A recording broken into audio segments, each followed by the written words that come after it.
¿Qué tal? Buenas tardes a todas y a todos. Vamos a continuar con nuestro diplomado en unidades electorales. Buenas tardes, doctor. Sí, buenas tardes. El día de hoy vamos a ver lo que el tema de nulidad de elección. Bueno, hoy y mañana, nulidad de elección y de la presidencia de la República, de la elección de la presidencia de la República. Ya vimos estos temas la vez anterior. Ahora también vamos a ver pues ya directamente estas causales de nulidad. Pero primero vamos a abrir el tema señalando, pues, cómo se integra la Cámara del Senado de la República. Acuérdense que cuando hablamos de la Cámara de Senadoras y Senadores, la integración es muy distinta a la de diputaciones federales. En la Cámara de Diputadas y Diputados Federales son 500 curules, así los marca la ley curules, y en el Senado de la República son 128 y la ley los denomina escaños. 128 escaños que representan, entre comillas, a las 32 entidades federativas, porque por ahí tenemos una lista de senadores también plurinominal con 32 senadores. Entonces, bueno, son 128. De mayoría relativa tenemos 64. Después de primera minoría o segundo lugar tenemos 32.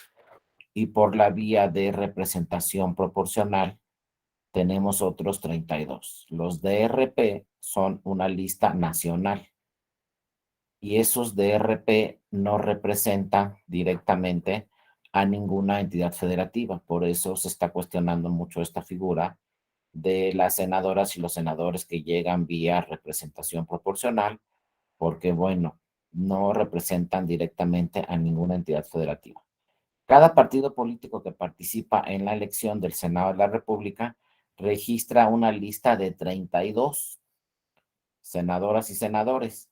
Y de estos 32, bueno, conforme les vaya en la elección, van a entrar de esta lista. Por lo general entran los primeros de la lista. Si les fue muy bien, pues entrarán 5, 6, 7, 8. Y si no le fue tan bien al partido, entrarán 1, 2 o 3 DRP. Pero el problema de estas senadoras y senadores DRP es que no los no representan a ninguna entidad federativa. Por ejemplo, un partido político puede registrar los primeros 5 de la lista, pues 5 del Estado de México. Y entonces, si llegan esos 5, porque al partido le fue más o menos bien en la elección del Senado de la República, entonces fíjense, el Senado de la República va a incorporar, se van a incorporar al Senado 5 más del Estado de México.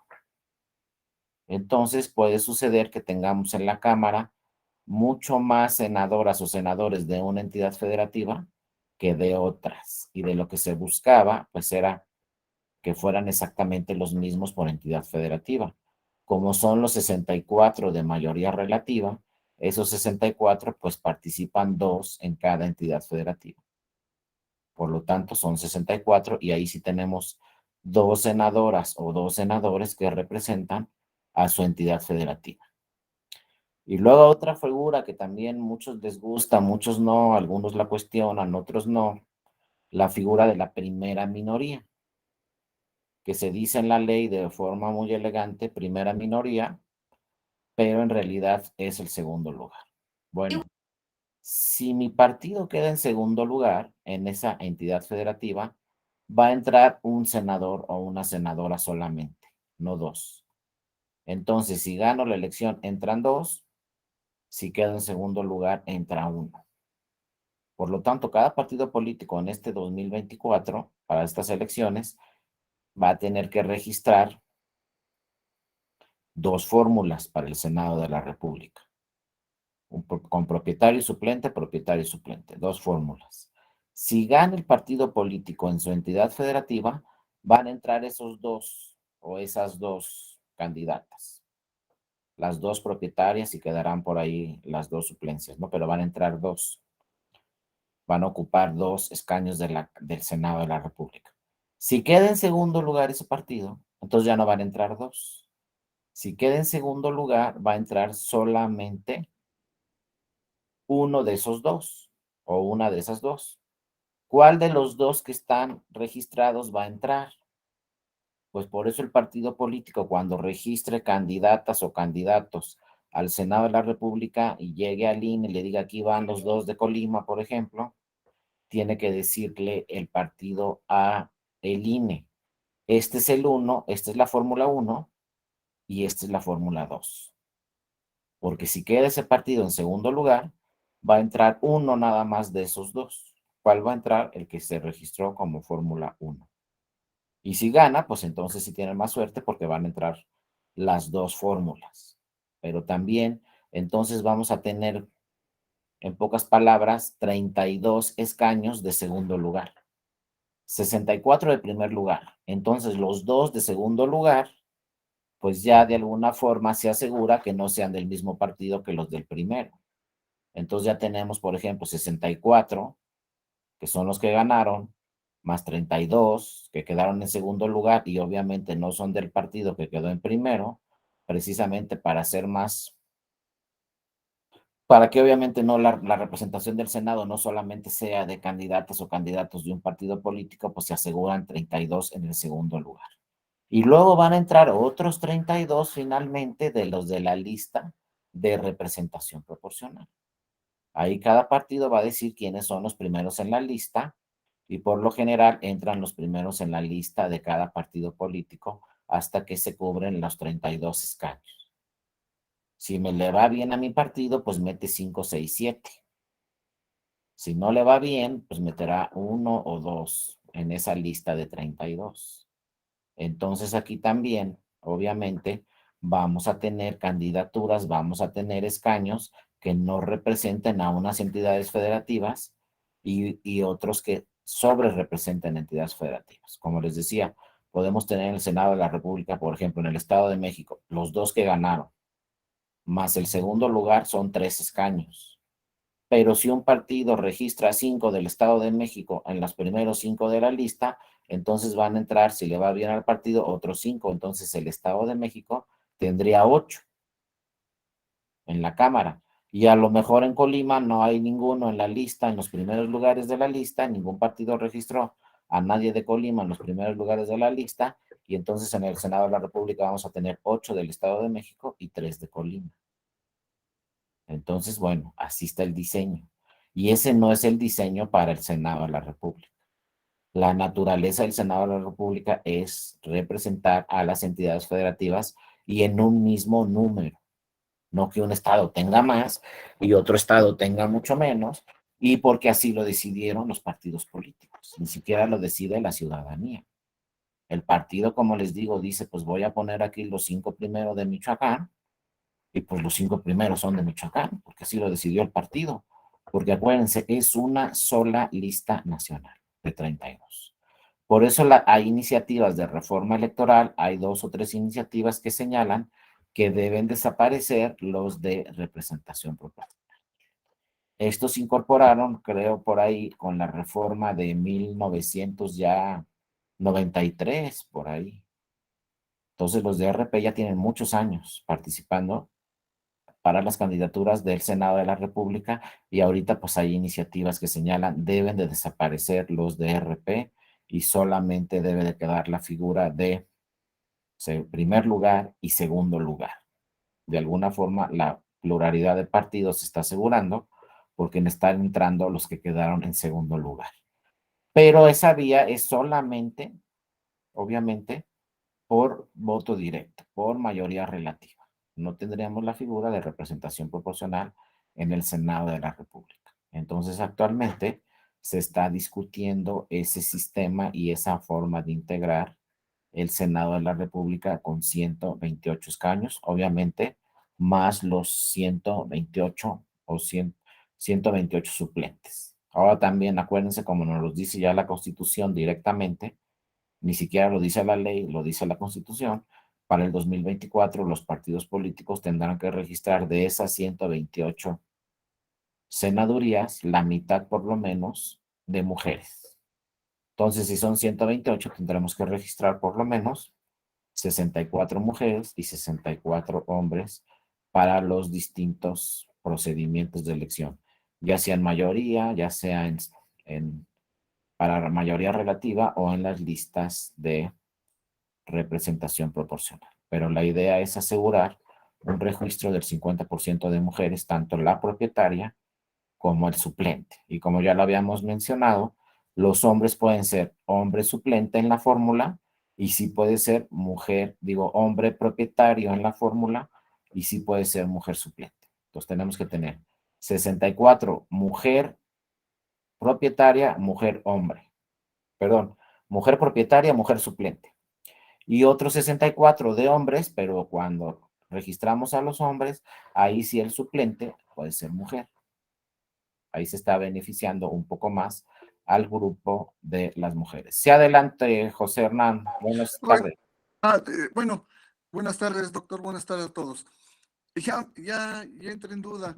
Creo que por ahí, no sé si en diputados o en este caso senadores, que no debía de haber esa fórmula de senadores en el caso hombre propietario y mujer suplente por algunas circunstancias que pudiera renunciar ¿cómo se llama? El propietario, ¿no?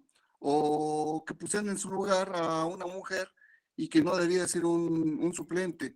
No sé, se me quedó la duda. Sí, mira, José Hernán, ya lo ha señalado en varios criterios la sala superior, que tratándose de mujeres debe ser propietaria y suplente. También lo mismo sucede en la Cámara de Diputadas y Diputados. Y tratándose de hombres, no. Tratándose de hombres, podemos registrar hombre propietario y mujer si puede ser suplente.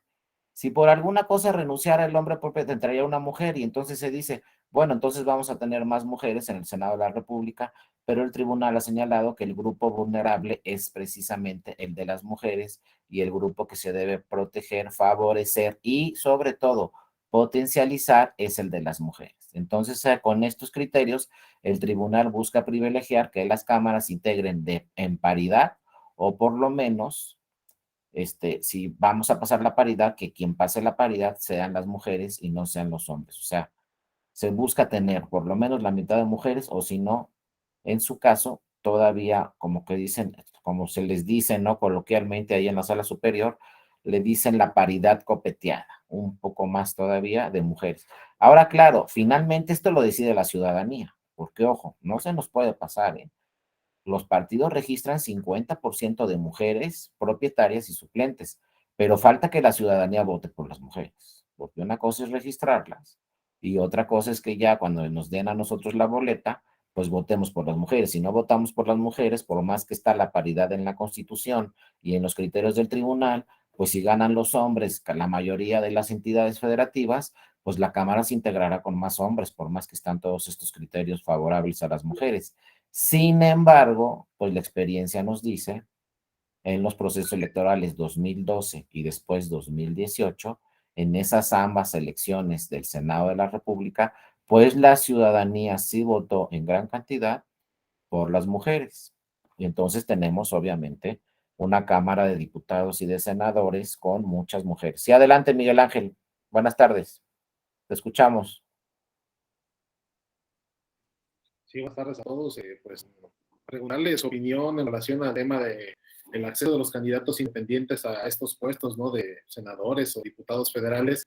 Pues yo pensaba que en la reforma electoral que pretendían algunos partidos y que propusieron, se iba a decir algo al respecto, porque vemos que es muy elevado el porcentaje de firmas y más si es que estos no tienen financiamiento de alguna otra fuente de empresarios o de el crimen organizado, pues se les va a dificultar más acceder y solamente con el respaldo de un partido político o de los grupos que apoyan a los partidos podrían llegar ahí. Pues yo al parecer no vi nada en relación a esto y preguntarle su opinión al respecto de usted cómo ve esto, si cree que en 5 años a lo mejor ya tengamos una realidad distinta con los independientes o en 10 años o cómo es su perspectiva en relación a ellos.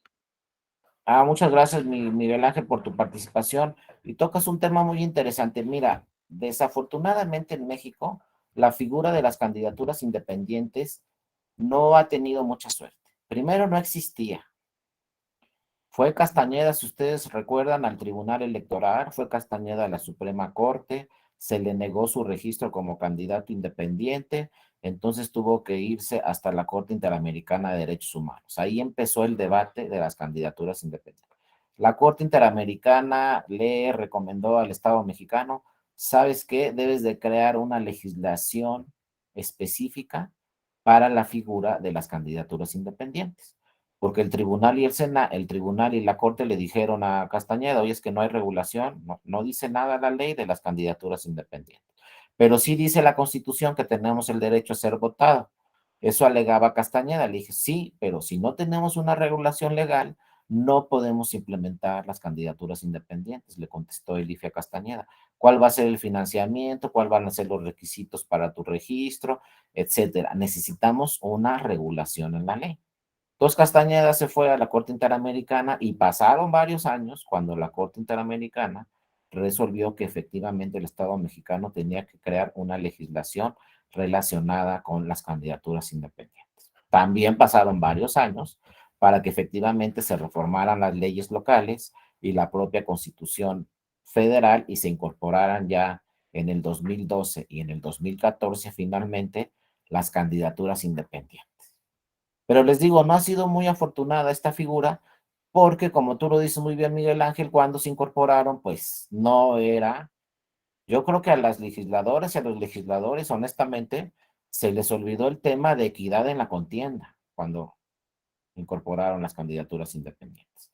Porque nada tiene que ver el financiamiento público que le dan a un partido político y a sus candidaturas con el financiamiento público que le dan a las candidaturas independientes. Les digo así en números. Si a un partido le dan 10 pesos, al candidato independiente le dan 1 peso. Si una candidatura para el Senado de la República le dan 100 pesos como tope de gastos de campaña o financiamiento público, pues a una candidatura le dan 10, o sea, muchísimo menos. Han llegado varios casos al Tribunal de Candidaturas Independientes cuestionando este tema del financiamiento. Entonces, el criterio de la Sala Superior es, bueno, el público no lo podemos modificar y sí es muy bajo. Lo que modificó la Sala Superior en diversos criterios es que señaló, bueno, vamos a aumentar el financiamiento privado. El financiamiento privado puede ser hasta el 50% más de lo que te dan como financiamiento público. Pero si juntamos el público con el privado, de todos modos no tiene nada que ver con el financiamiento de los partidos políticos y sus candidaturas. Obviamente, quienes reforman la Constitución y quienes reforman la ley, pues las legisladoras y los legisladores, los partidos políticos, los grupos parlamentarios. Entonces, como que a los partidos políticos y a sus grupos parlamentarios, pues no les simpatiza la figura de las candidaturas independientes, o lo ven como competencia, o no sabemos bien qué sucede, pero no hay equidad en la contienda. Claramente es mucho más complicado ser un candidato independiente que ser candidato por partido político. Tengo que registrarme, tengo que transparentar todos mis recursos, tengo que conseguir las firmas en plazos muy breves. Luego tengo muy poco financiamiento. Los tiempos en radio y televisión también no tienen nada que ver un candidato y un partido que un candidato independiente. Son 10 veces más los tiempos que tiene en radio y televisión un partido político que los tiempos que tiene una candidatura independiente. Y si es un partido político que le fue muy bien en la última elección de diputaciones, pues yo les aseguro, por ejemplo, como a Morena, que le fue muy bien en 2021, yo les aseguro que Morena va a llevar de financiamiento en el 2024, por ejemplo, 40 pesos, y una candidatura independiente va a llevar 2 pesos. Entonces, la pregunta es, ¿dónde quedó la equidad en la contienda? Y luego la experiencia nos los ha señalado, pues sí tuvimos por ahí 1, 2, no recuerdo cuántos fueron, candidatos independientes que ganaron y entraron a la Cámara de Diputadas y Diputados. Pero por ahí del 2015. En este 2021, con estas condiciones, no ganó ninguna candidatura independiente. Ahorita no tenemos ningún senador que haya ganado por candidatura independiente o senadora y no tengamos ninguna diputada, ningún diputado que haya ganado por candidatura independiente. Como lo señala muy bien Miguel Ángel, es por eso, ¿no? No hay una equidad en la contienda. Y ahora, como lo señala también Miguel Ángel, pues yo no veo una intención por parte de ninguna, ni de los partidos, ni del presidente de la República, ni de todos los que han presentado iniciativas, no se ve la intención de fortalecer las candidaturas independientes. Por eso les digo que es una figura pues que no ha tenido mucha suerte porque el propio legislador no quiere fortalecerla, no le gusta la figura, a pesar de la gran sorpresa que tuvimos en Nuevo León, donde el candidato independiente ganó la gobernatura. Ustedes recuerdan muy bien, ¿no? Pero fuera de eso, ya no hemos tenido candidaturas importantes. También en Jalisco, por ahí hay una figura importante que ganó una candidatura independiente, pero después ya creo que compitió posteriormente para el Senado de la República y ya no tuvo éxito. Pero ¿cómo van a tener éxito? Con mucho menor financiamiento y con mucho menor tiempo en radio y televisión. Entonces habrá que ver si por ahí pues alguna figura o algún partido o algún especialista, algún académico mete por ahí la idea, ¿no? Ah, sí, exacto, como a Moto en Jalisco también llamó mucho la atención. Gracias, José Hernán. Y ganó. Pero yo no sé, no se ven en estas reformas por parte de los partidos o de la presidencia de la República, no se ve que toquen el tema, como que no les interesa mucho el tema de las candidaturas independientes y entonces, por ejemplo, si pensamos en la elección presidencial del 2024, pues yo honestamente no veo por ahí a alguien que quiera ser candidato independiente a la presidencia de la República y mucho menos veo por ahí que tuviera éxito y ganara la elección. Entonces habrá que revisarlo. Ahora por ahí lleguen voces a la Cámara de Diputadas y Diputados y al Senado de la República en esta reforma electoral, por ahí lleguen voces para que también se fortalezca esta figura tanto en la Constitución como en la ley, pero sí llama mucho la atención porque hasta la fecha no se ha escuchado de iniciativas, se habla de todo, financiamiento, se habla de como les decía aquí, las candidaturas de representación proporcional, muchas cosas se llama, pero se habla, pero no se ha hablado por ninguna de las partes de esta figura de las candidaturas independientes. Entonces yo la verdad no veo por dónde, si es que se llega a dar la reforma, pues parece ser que no está la idea. Ahora, ojo, por ahí pues hay algún partido político actualmente que ha captado algunas personas que, pues como ya vieron que no ganan vía candidatura independiente, pues se van con ese partido político, ¿no? Que es este Movimiento Ciudadano, ha captado algunas figuras donde ha ganado algunas elecciones y esos candidatos en su momento, pues la pensaron, me voy de independiente o me voy por Movimiento Ciudadano. Y obviamente si revisamos la legislación, pues dicen esas personas, no, pues me voy con Movimiento Ciudadano porque con candidatura independiente, pues obviamente no voy a tener la estructura que tiene un partido político y no voy a ganar esa elección. Por ejemplo, el actual, en el mismo estado, ¿no? El actual gobernador de Nuevo León, pues sí, seguramente en algún momento pensó en la candidatura independiente, pero mejor optó por la vía de Movimiento Ciudadano, porque dijo, no, es que la candidatura independiente no me va a alcanzar para ganar una elección porque el financiamiento es muy bajo y también los tiempos en radio y televisión. Entonces habrá que revisar todo ese tema, habrá que ver si alguien levanta la voz ahí en el Congreso de la Unión y toman en cuenta esta figura para que se fortalezca. Ahora, los partidos se defienden y muchas veces dicen los partidos, no, es que lo que pasa es que si yo no lo registro aquí, se va de candidato independiente, pero no es una candidatura independiente, es alguien que estuvo en un partido político y luego se quiso registrar como candidato independiente porque su partido político no lo registró. Eso también hay que revisarlo porque la naturaleza de las candidaturas independientes es pues que sea una persona que represente a la ciudadanía directamente, no que sea una persona que estaba en un partido y que como el partido no lo registró, dijo, entonces me voy de candidato independiente. Eso también ha sucedido, entonces hay que revisar muy bien el tema y a ver si por ahí aparecen algunas figuras, ¿no? Como esta de Jalisco, en donde pues sí sean gente importante, gente que la sociedad apoya y se gane alguna candidatura por ahí independiente. Ya vieron lo que pasó también la elección presidencial del 2018 con Margarita Zavala como candidata independiente, pues a la mitad de plano dijo renuncio a la candidatura, ni siquiera llegó al día de la elección porque pues se dio cuenta obviamente la candidata que no había condiciones de igualdad y que pues no iba a ganar esa elección como candidata independiente. Entonces ya lo vieron, pero ojalá, ¿no? Ojalá se tenga, porque muchas gracias, Miguel Ángel, por tu comentario, pero sí, sí llama mucho la atención que en todas las iniciativas de reforma electoral no se habla de esta figura, que es importante y que de hecho pues tenemos el ejemplo de la gobernatura en Nuevo León, pero bueno, a ver qué pasa posteriormente. Bueno, ya entrando al tema de las nulidades de la elección del Senado de la República, son más o menos las que ya revisaron en la sesión anterior, ¿no? Pero para diputaciones. Aquí la gran diferencia es que para el Senado de la República estamos hablando no de un distrito como en diputaciones. En el Senado de la República, pues todas las candidaturas compiten por toda la entidad federativa. Y ojo, en México sí hay que tener cuidado porque pues la geografía y el territorio de México es completamente distinto. ¿A qué me refiero con esto? Por ejemplo, para diputaciones. En el Estado de México se registran 40 diputaciones y en Colima o Baja California Sur o Campeche solamente 2. Es decir, Colima manda 2 curules a la Cámara de Diputados y el Estado de México manda 40. O sea, es una diferencia abismal que un partido tenga 2 de Colima, perdón, que un estado tenga 2 y otro estado tenga 40.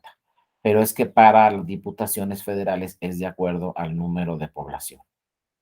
No de territorio, sino de población. Si hay muy pocos habitantes en ese estado, son muy pocos los representantes a diputaciones. Si hay muchísimos habitantes, como es el Estado de México, pues cambia radicalmente, ¿no? Por ejemplo, en el Estado de México, yo creo que a la fecha, no tengo el dato exacto, pero el Estado de México ha de tener 15 millones de habitantes y Colima tiene 1 millón de habitantes. Entonces, en esa diferencia abismal de habitantes en un estado y en el otro, pues también las representaciones a diputaciones federales es muy distinta. Hay 2 distritos en Colima, hay 40 en el Estado de México. Pero para el Senado de la República, ahí no importa qué tan grande es el estado y tampoco importa cuántos habitantes tiene el estado, todos los estados tendrán una representación de 3. 2 en primer lugar y 1 en segundo lugar. Todos los estados van a tener 3. El Estado de México va a tener 3 y Colima va a tener 3, porque representan a la entidad federativa, no al número de población.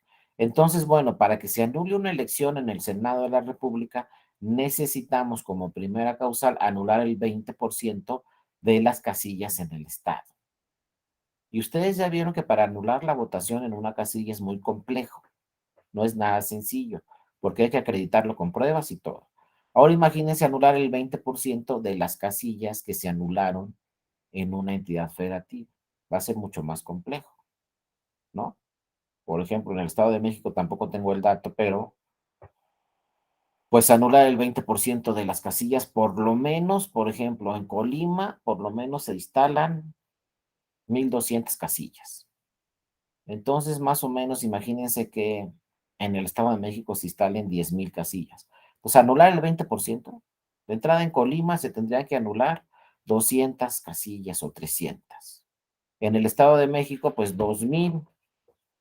Es muy complejo acreditar ante un tribunal irregularidades graves y determinantes en el 20% de las casillas en todo el Estado. No se ha dado nunca el supuesto en el Senado de la República. Entonces va a ser muy complejo, porque acuérdense de que antes de que se anule la votación en una casilla por diversas irregularidades, está la figura del recuento de votos, que ya vamos a analizar después.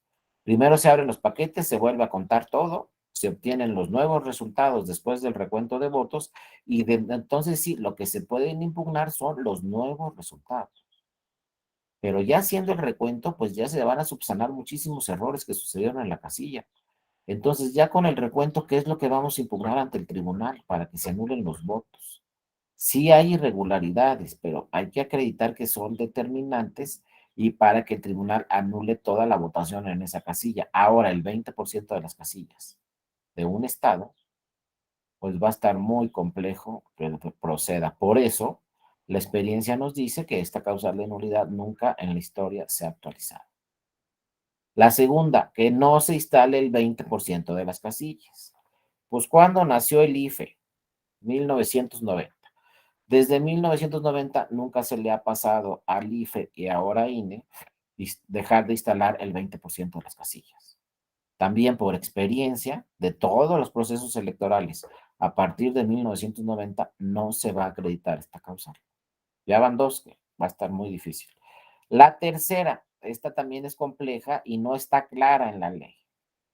Porque la tercera dice cuando los dos integrantes de la fórmula de candidatos que hubieran obtenido la constancia de mayoría sean inelegibles.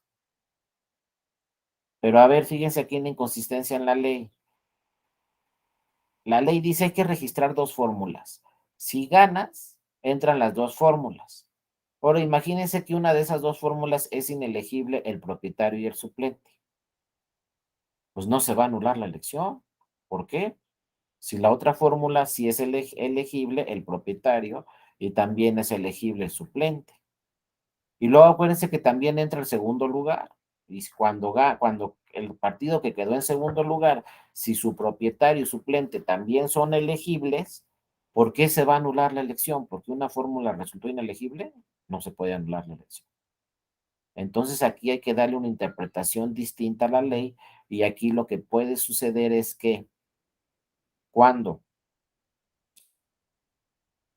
dos fórmulas que ganaron, lo que va a proceder es declarar la inelegibilidad de esas dos candidaturas y convocar a una elección extraordinaria, pero solamente para la fórmula que resultó inelegible. Es decir, podría haber una nueva elección para el Senado de la República, pero solamente para elegir una fórmula.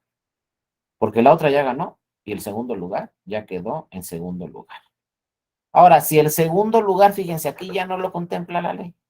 Pero si un partido queda en segundo lugar y la fórmula que registró como número uno, su propietario y suplente son inelegibles, no dice nada la ley. Pero ¿qué haríamos en este caso? Pues es una idea, no sé si suceda así porque no ha sucedido, pero bueno, como la fórmula en segundo lugar tiene una fórmula B o una fórmula 2, si es inelegible la fórmula 1, pues yo creo, ¿no? No se ha dado el caso, pero tendría que entrar la fórmula 2 y listo. Porque ahí sí tenemos en el segundo lugar una fórmula 1 y fórmula 2. Y nada más va a entrar una. Si la 1 es inelegible, pues metemos a la fórmula 2. Pero para el primer lugar no. Si ya queda en primer lugar y una de las dos fórmulas es inelegible, pues la otra ya ganó y va a decir, yo ya gané, yo ya entro al Senado. ¿Cómo que se anula la elección? Entonces la elección no se anula. Lo que procede es convocar a una elección extraordinaria para nombrar a un nuevo senador o a una nueva senadora. Pero, ojo, la ley ahí tiene una inconsistencia y no es cierto que si los dos de la fórmula son inelegibles se anula la elección, ¿no? Porque aquí en esta elección participan dos primeros lugares y un segundo lugar. No es como en diputados, que ahí sí en diputaciones solamente participa una fórmula. Si esa fórmula que participó y que ganó es inelegible, entonces sí nos tenemos que ir a elección extraordinaria para diputaciones federales, porque ahí no hay otra fórmula B, ni hay segundo lugar, ni nada. Pero, ojo, en el Senado de la República sí, y entonces va a ser muy difícil que se actualice cualquiera de estas tres causales. Es decir, para anular la elección del Senado de la República es mucho más complejo y la propia experiencia nos los dice. ¿Por qué? Porque pues desde 1990 no se ha anulado ninguna elección del Senado de la República y sí han llegado muchas impugnaciones al tribunal, 91, en 94, en todas las elecciones del Senado de la República han llegado muchas impugnaciones, pero en ninguna se ha anulado la elección. En ninguna han tenido razón los partidos políticos con sus agravios como para anular la elección de el Senado de la República.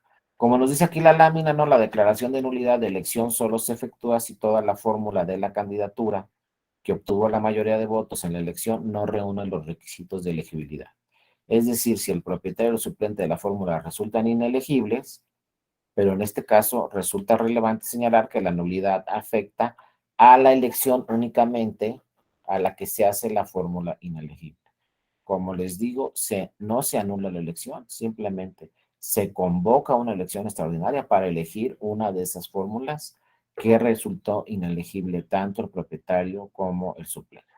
Ustedes pensarán que no, pero ya han llegado muchos casos al tribunal donde efectivamente es inelegible el propietario y también el suplente. Uno dice, pues si hay suplente, ¿cuándo se van a dar los dos? Pues ya hemos tenido casos en el tribunal donde resulta inelegible el propietario y resulta inelegible el suplente. O tuvimos un caso también en el tribunal donde el suplente impugnó al propietario del mismo partido. Entonces, fíjense muy bien cuando se registren en una fórmula si van a ser políticos porque el suplente impugnó al propietario. Tenía razón el suplente, resultó inelegible el propietario y el que entró en funciones fue el suplente. Luego también han llegado casos al tribunal donde pide licencia el propietario porque se va de candidato a gobernador, pierde la elección y quiere regresar y el suplente dice, no, ya no puedo regresar porque yo ya estoy ejerciendo las funciones. Entonces, cuidado con todos esos casos porque la ley no es muy clara y los asuntos pues llegan al tribunal. Inclusive en diputaciones locales en Sonora, también hubo un caso muy sonado donde ganó una fórmula ahí en el estado de Sonora para diputados en el Congreso de Sonora, ganó una fórmula y entonces el suplente mató al propietario. Y después agarraron al suplente, fue prófugo de la ley, se escapó el suplente, entonces no había ni propietario ni suplente y se tuvo que convocar a elección extraordinaria. Es un caso real. Y en ese caso, quien ganó la elección extraordinaria, y se los dejo también de tarea, fue la esposa del candidato propietario que había ganado la elección y que después lo asesinó, para que vean todo lo que puede pasar en estos temas. Sí, adelante, Joel, buenas tardes. Hola, doctor, buenas tardes. Pues, bueno, lo que comentaba hace un rato de los distritos que tiene, distritos uninominales que tiene cada entidad federativa. Como ponía de ejemplo el Estado de México y el Estado de Colima, que Colima cuenta con 2 y el Estado de México 40. Ahorita el INE, pues ya va a ser también, ya va a hacer redistritación. Ejemplo, en el estado que soy originario, tiene 9 y le va a quitar 1. Va a quitarle 1 y no quiero pensar que, me parece que a algunos estados les va a aumentar y a otros les va a quitar. ¿De dónde eres, Ya, Joel? Perdón. de Guerrero. Ah, muy bien.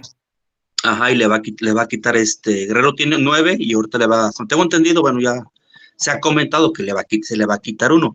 Y esto pues se da, incluso la propia Constitución lo establece, que del último censo que emitido por el INEGI, que la población haya subido o haya disminuido. Y pues parece que Guerrero disminuyó.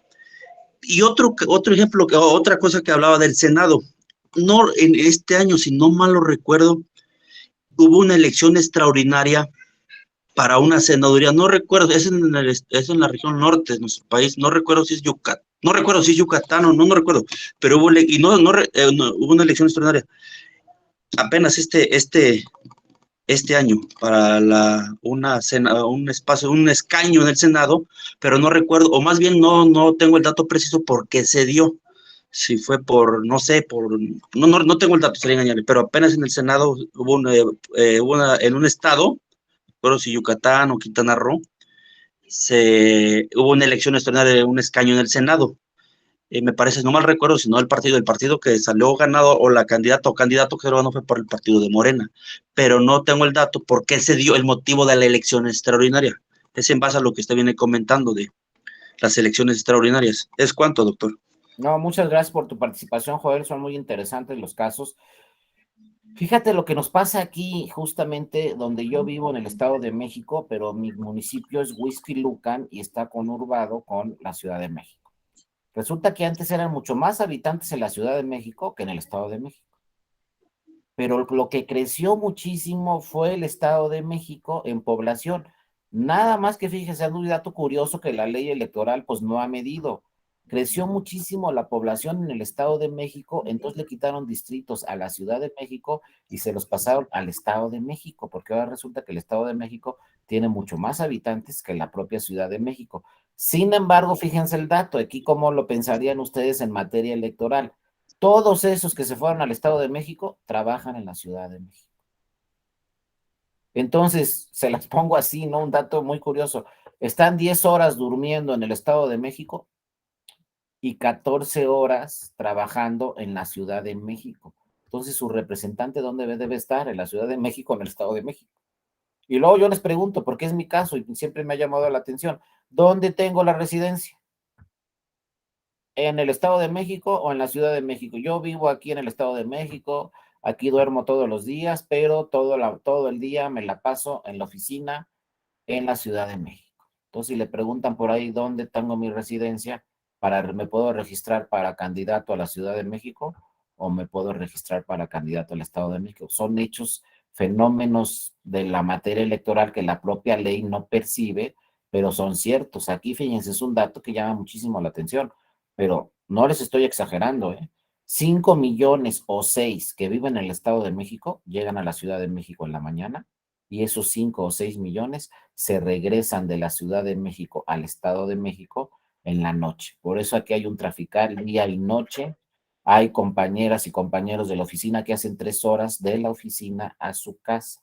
Y es un dato cierto, no crean que estoy exagerando, porque son personas que viven en el Estado de México y se vienen a trabajar a México, a la ciudad. 5 o 6 millones, ustedes fíjense, si van al centro de la Ciudad de México, en horas hábiles está llenísimo y dicen, ¿de dónde sale tanta gente? Pero vayan un día a las 9 de la noche al centro de la Ciudad de México, no hay nadie, dicen, ¿qué pasó? Que está todo peligrosísimo, es la inseguridad. ¿Por qué no hay nadie? No es que no hay nadie porque viven en el Estado de México. Por eso queda vacío completamente el centro. Entonces, ¿dónde deben estar esos distritos? Y es justo que a la Ciudad de México le hayan quitado muchos distritos y se los hayan dado al Estado de México o no. Y como dice Joel también, pues, ¿qué hacemos con este punto de, pues ya le quitaron a Guerrero un distrito? Esas personas de Guerrero, ¿a dónde se fueron como para que pierda un distrito Guerrero y a quién se lo van a dar? Pero sí, efectivamente, Joel, en eso está el INE haciendo una redistritación porque hay mucho tránsito de las mexicanas y los mexicanos de un estado a otro. No crean que siempre están en el mismo estado, hay muchísimo movimiento y ahorita con temas de trabajo, pues si me invitan a trabajar a otro estado, pues me voy por allá, me voy con toda mi familia y entonces van perdiendo algunas entidades federativas población y van ganando otras. ¿Quién se iba a imaginar que la Ciudad de México ya lleva como 20 años perdiendo población? Y viene uno aquí y dice, está llenísimo, hay un gentío. Pues no, la Ciudad de México está perdiendo población porque si bien es cierto, ahí trabajan, todos viven en el Estado de México. Entonces, sí, cada año la Ciudad de México pierde población porque muchos que viven en la Ciudad de México de plano se van a vivir al Estado, aunque sigan trabajando.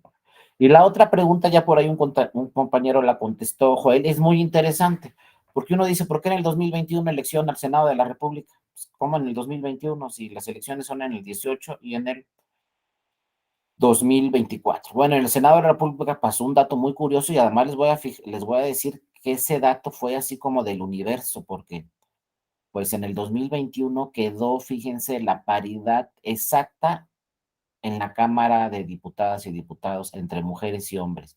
Actualmente, por si les preguntan, no pueden decir que no saben, porque ya cursaron este diplomado, ahora sí no me pueden decir no sé.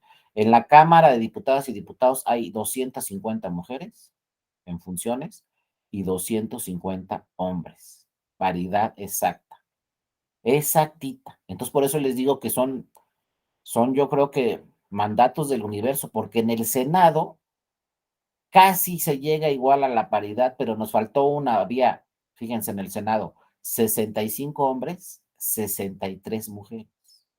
Pero resulta que uno de esos hombres fue, pues en Nayarit, era senador por Nayarit y resultó que esa persona, pues dijo, no, pues voy a pedir licencia aquí en el Senado de la República y voy a concursar o voy a participar para la gobernatura en Nayarit. Entonces, primero uno dice, entre el suplente. Pues, ¿qué creen? Que no tenía suplente. ¿Y por qué no tenía suplente? Porque cuando ganó la elección, esa persona, en el 2018, su suplente era una persona que pertenecía era un ministro de culto, ¿no?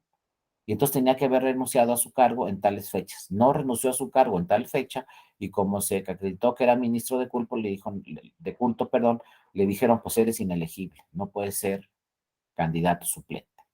Entonces el propietario se quedó solo. Luego el propietario dijo, pues me voy a lanzar para gobernador a ver si pega en Nayarit. ¿Y qué creen? Que pegó y ganó. Era de Morena, ganó en Nayarit. ¿Y entonces qué pasó? Pues no hay suplente ni hay propietario. Entonces, por primera vez, porque como lo señalamos aquí, qué bueno que tocas el tema, Joel, la ley no dice nada. ¿Qué pasa si está vacío el escaño? Ni propietario ni suplente. Lean la ley y la ley no dice nada.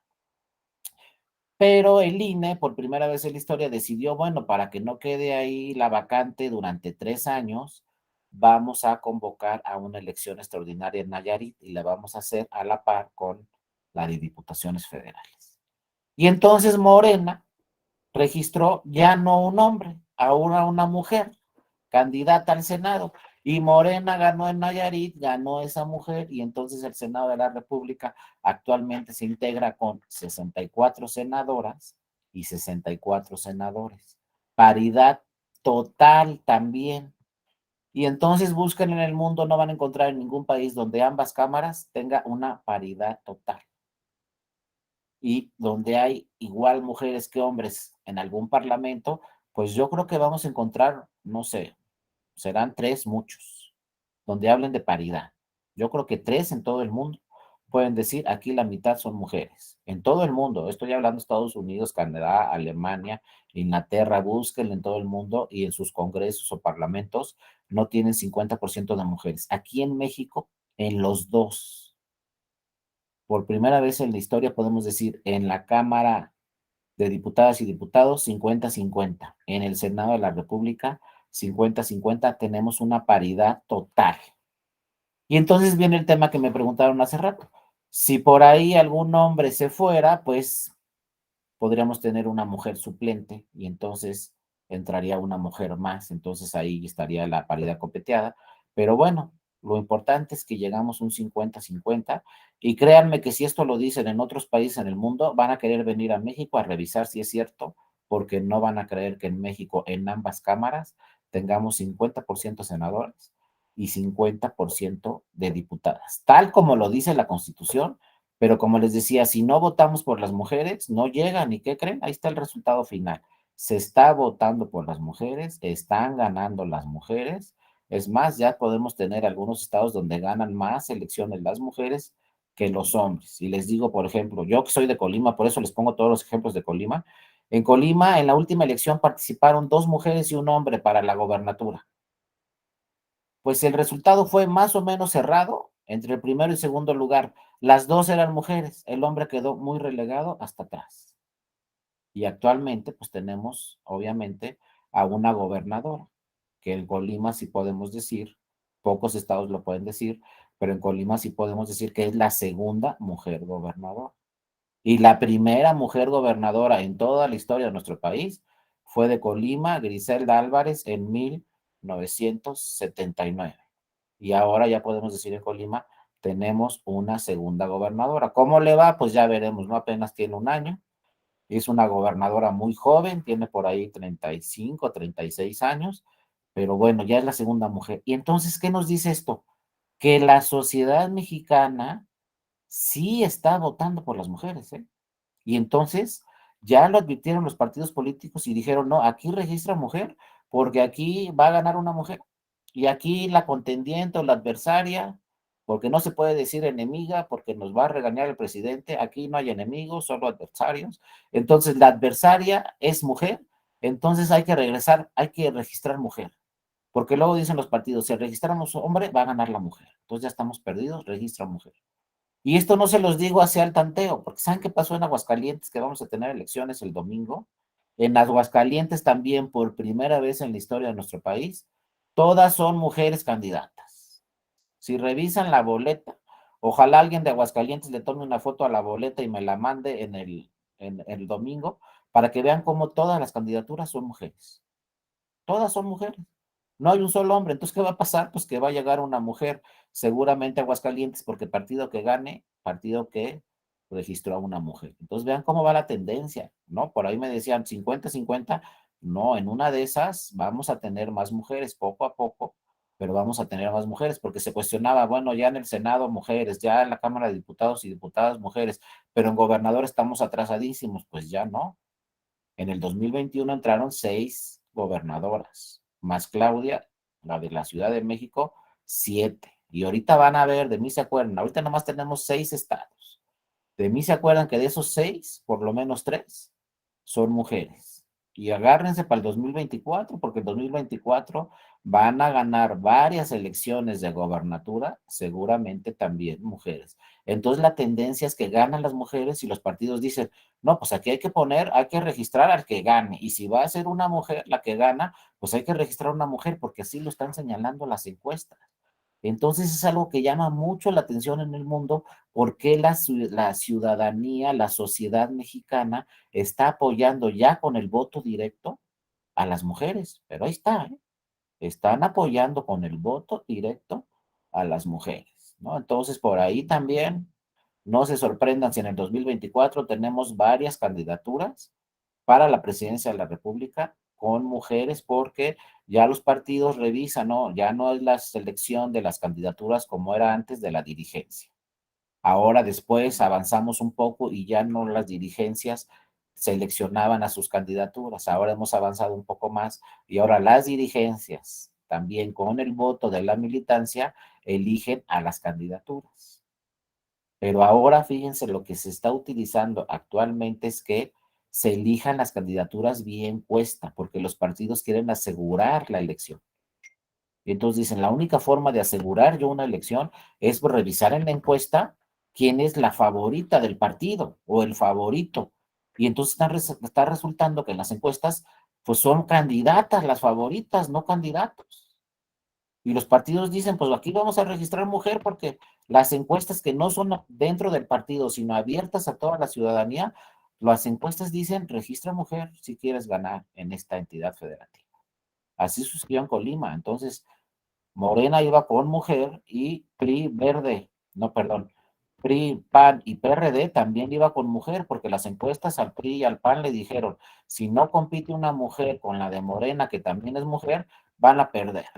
Movimiento Ciudadano dijo, no, aquí va a ganar un hombre, y entonces Movimiento Ciudadano registró hombre en Colima, y pues las mujeres se llevaron por mucho toda la votación, y el Movimiento Ciudadano, que decía que iba a ganar la elección y que no sé qué, quedó muy bajo. Y otros partidos políticos con nombres quedaron todavía más bajos. Entonces, ojo, porque en México sí es de llamar la atención, hay una tendencia favorable a las mujeres y están ganando las elecciones las mujeres. Y este 2022, no soy mago, ni adivino, ni nada, pero ustedes van a ver de estas elecciones que vamos a tener el próximo domingo, van a ver que por ahí por lo menos tenemos 2 o 3 mujeres que van a ganar la elección. Entonces vamos a tener otras 3 gobernadoras que se van a agregar a las 7. Ya vamos en 10.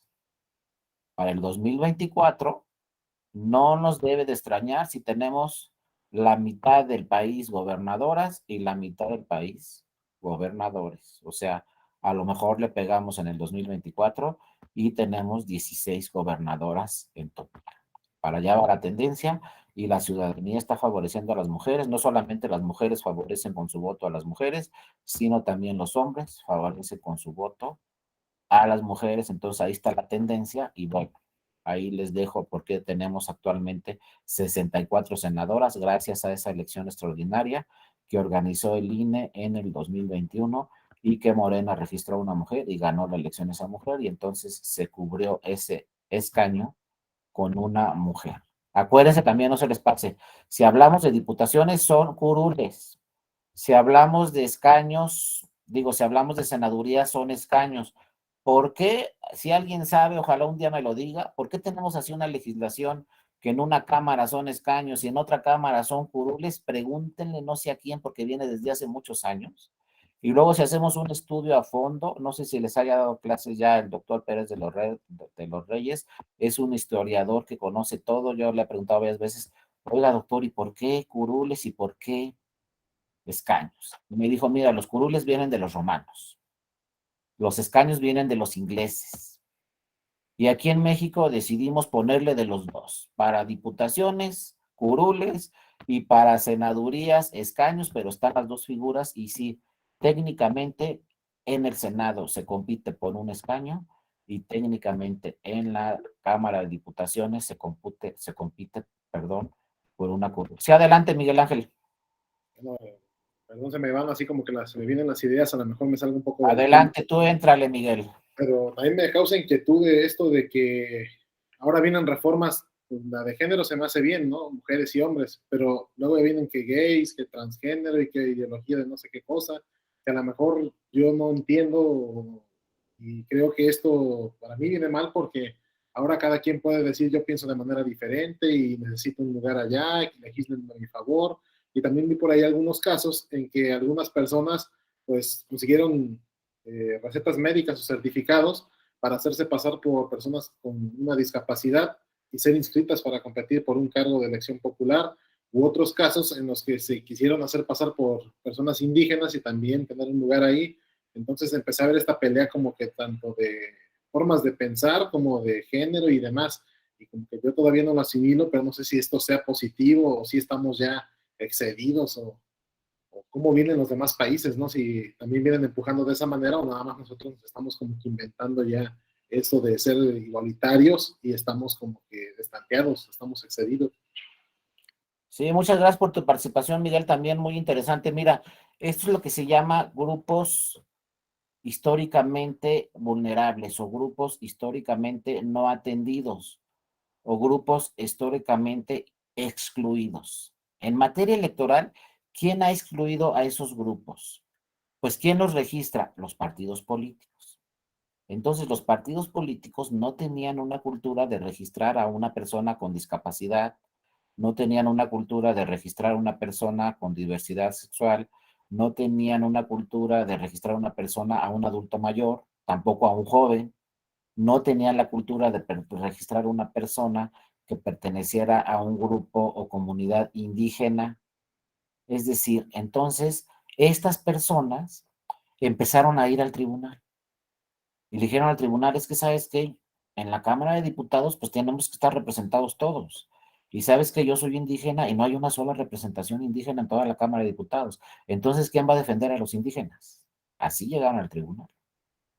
Y entonces el tribunal empezó a revisar la legislación. Y toda la legislación en el país no obliga a registrar a estos grupos históricamente vulnerables. Pero entonces, por ejemplo, llegó una persona con discapacidad y le dijo al tribunal, oye, es que no hay normativa, no hay regulación para darnos a nosotros lo que necesitamos como personas con discapacidad. Vean, nos decía, vean las banquetas en mi ciudad. No hay banquetas para personas en sillas de rueda. Ahora, vean un autobús.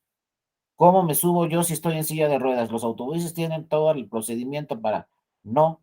Ahora voy al cine. Estoy hablándoles de hace 15, 20 años, ¿no? Voy al cine. No hay un lugar para personas en silla de ruedas. Ahora, tampoco quieren que sea candidato porque pues dicen no vas a ganar la elección. ¿Cómo vas a hacer campaña en silla de ruedas?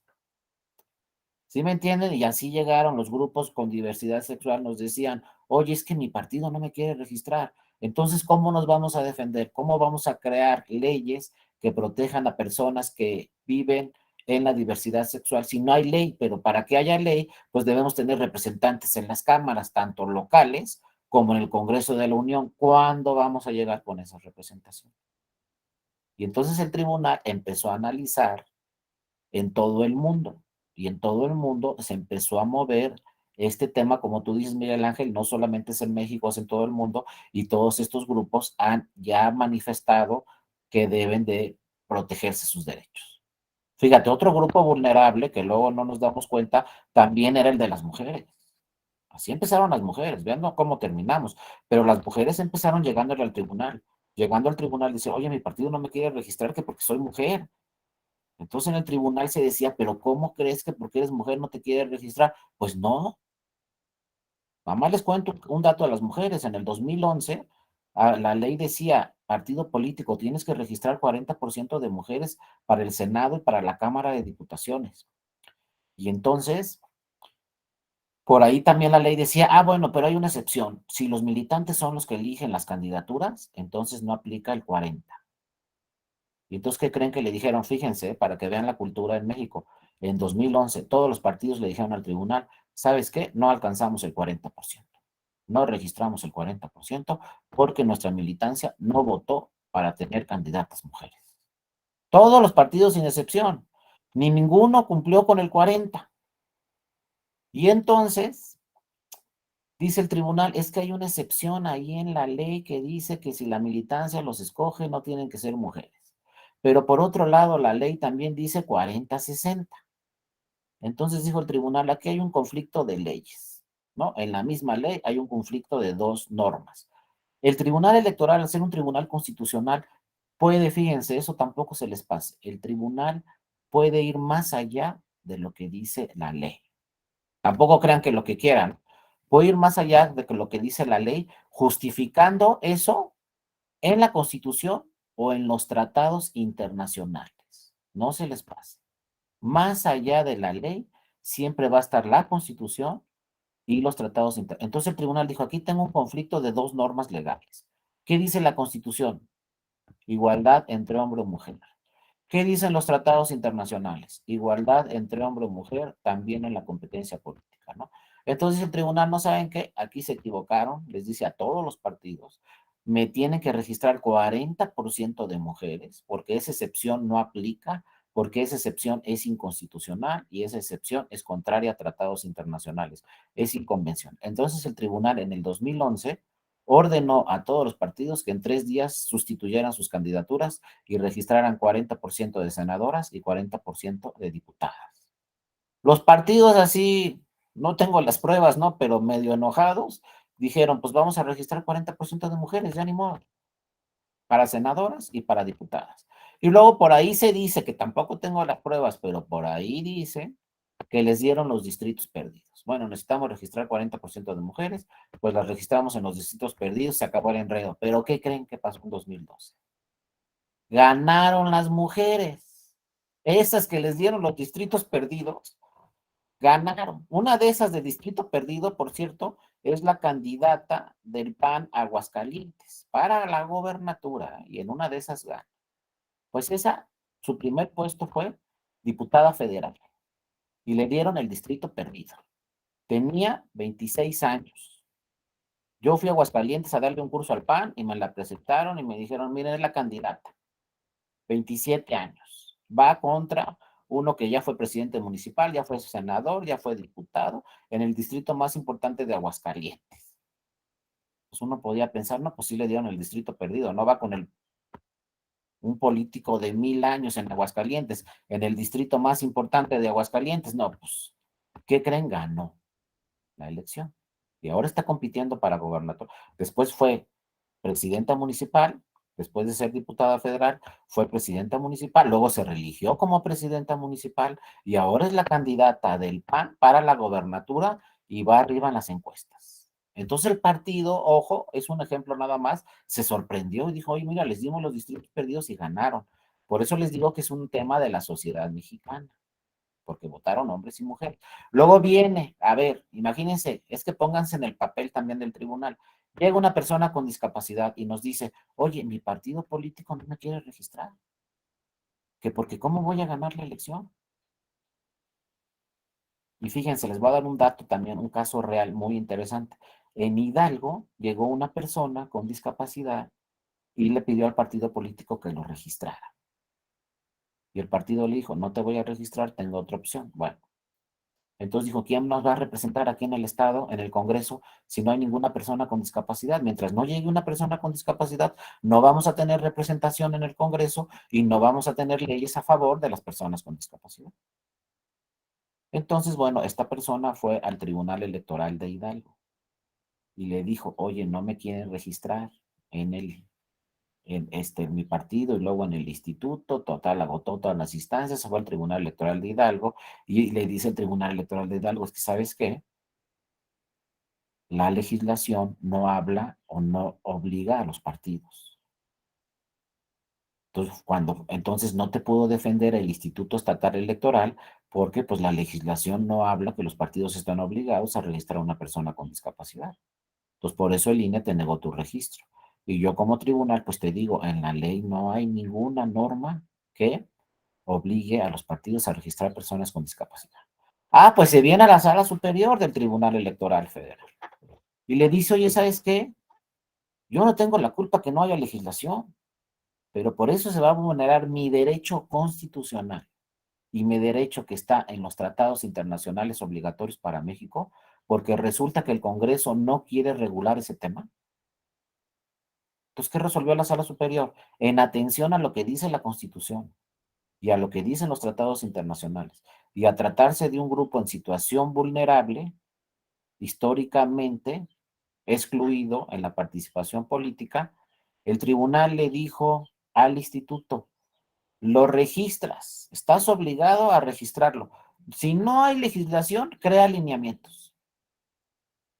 Y si no lo registras, instituto, entonces el Tribunal del Estado lo tiene que registrar y crear también ahí algún acuerdo.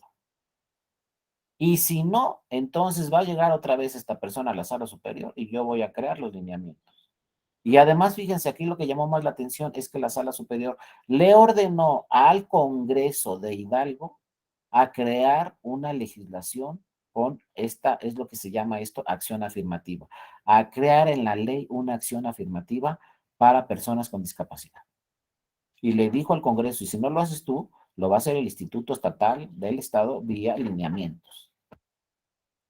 Y entonces, bueno, el Congreso entendió la señal y dijo: pues vamos a reformar la ley electoral y vamos a obligar a los partidos, no decirles sí o no, sino con una acción afirmativa. Ahora, ojo, el debate es: si un partido tiene que registrar 50 candidaturas, ¿cuántas personas con discapacidad? Eso es lo que se está revisando en todos los congresos del país. Bueno, ya nos dijo el tribunal, hay que reformar la ley. O si soy instituto, voy a crear lineamientos. Pero, por ejemplo, si un partido tiene que registrar, nos vamos más fácil, 10 candidaturas, ¿cuántos deben ser con discapacidad? Porque como dice Miguel Ángel, también va a llegar el grupo de diversidad sexual y también va a querer una acción afirmativa. También van a llegar los indígenas, también van a llegar las mujeres, también van a llegar los adultos mayores, también van a llegar otros grupos vulnerables. Entonces está revisando eso, pero seguramente lo que va a suceder es revisar los porcentajes. A ver, ¿por qué son 50% de mujeres? Porque les digo que el universo mandó la señal. Vean la lista nominal, estamos casi 50-50. Si en la lista nominal fueran 20% de mujeres y 80% de hombres, entonces a lo mejor se entendería, pues partido político por lo menos registra 90% de mujeres, porque es lo que dice la lista nominal, pero la lista nominal nos dice 50-50 y es más, no tengo el dato, pero creo que la lista nominal habla, hay 52% de mujeres y 48% de hombres. Entonces, si está así, pues así deben registrarse. Pero luego vienen personas con discapacidad, pues hay que revisar, por ejemplo, en el estado de Hidalgo, cuánto porcentaje de personas con discapacidad hay, que 1%. Ah, pues si es el 1%, entonces por lo menos partido político tienes que registrar de todas tus candidaturas uno, por lo menos uno. Si es 10%, que no creo, se me hace muy alto, tendrías que registrar, no sé, 2 o 3, de acuerdo al porcentaje, pero es la única forma de subir una acción afirmativa a la ley para proteger ese grupo vulnerable, pero claro, en un cierto porcentaje. Hay que ver también personas con diversidad sexual, también hay que ver las personas indígenas. Actualmente, hablándose de personas que pertenecen a una comunidad indígena, el INE en el 2021, si no mal recuerdo, obligó a los partidos políticos, que esto lo confirmó también el Tribunal Electoral porque se impugnó, el INE obligó a los partidos políticos registrar de los 300 distritos en 28 a una persona que pertenezca a una comunidad indígena. Es decir, el INE, en convenio con el INEGI, resultó que en México tenemos 28 distritos indígenas, donde la mayoría de la población es indígena. Entonces, perdón, en esos 28 distritos. Entonces, el INE emitió un acuerdo, el tribunal confirmó ese acuerdo y para este 2021 los partidos políticos estuvieron obligados a en esos 28 distritos registrar personas que pertenecen a una comunidad indígena. Y entonces actualmente de los 300 distritos que están en el país, en la Cámara de Diputadas y Diputados tenemos 28 distritos representados por personas que pertenecen a comunidades indígenas. Pero como dice Miguel Ángel, cada vez se va enredando más, porque creo que de esos 28 solamente 4 o 5 son mujeres. Entonces al rato viene otro problema, pero se tiene que ir resolviendo paulatinamente, poco a poco, esos problemas. Luego ya tuvimos un caso en el tribunal, también llamó muchísimo la atención, porque se le tenía que dar una curul o a una mujer o a una persona con discapacidad. Nada más que la persona con discapacidad era hombre. Entonces, se lo dabas a la mujer, privilegiabas el principio de paridad de género y al grupo vulnerable, históricamente en situación vulnerable, que eran las mujeres. Si se lo das al hombre, ya no proteges el grupo de mujeres, pero sí proteges a las personas con discapacidad. Vean cómo estos asuntos son transversales y se pueden luego enredar las cosas y ponemos a un indígena o ponemos a una mujer, ponemos a una persona con discapacidad. ¿Aquí qué resolvió la sala superior? Bueno, atendiendo a la lógica, pues si en la Cámara tenemos, por ejemplo, muchísimas mujeres y ninguna persona con discapacidad, pues hay que proteger al grupo vulnerable, que es de persona con discapacidad, aunque sea hombre, porque va a representar a todas las personas con discapacidad, hombres y mujeres. Si protegemos a la mujer, entonces no va a entrar nadie con discapacidad a la Cámara o algo así, ¿no? Entonces hay que revisar cada caso, pero siempre tratar de proteger a todos los grupos vulnerables, sobre todo aquellos que han sido excluidos históricamente.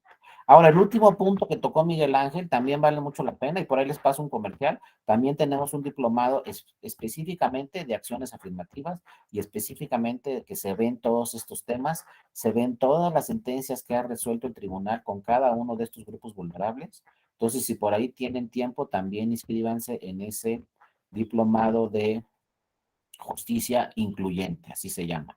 Personas que de alguna forma las ha incluido el tribunal a esos grupos en situación vulnerable. Pero lo que tocaba al final, Miguel Ángel, también es muy importante y también se ha dado, ojo, por ejemplo, nada más les voy a poner el ejemplo de las comunidades indígenas. De repente dice el partido, pues ya registró a esta persona que pertenece a una comunidad indígena, aquí en este distrito indígena.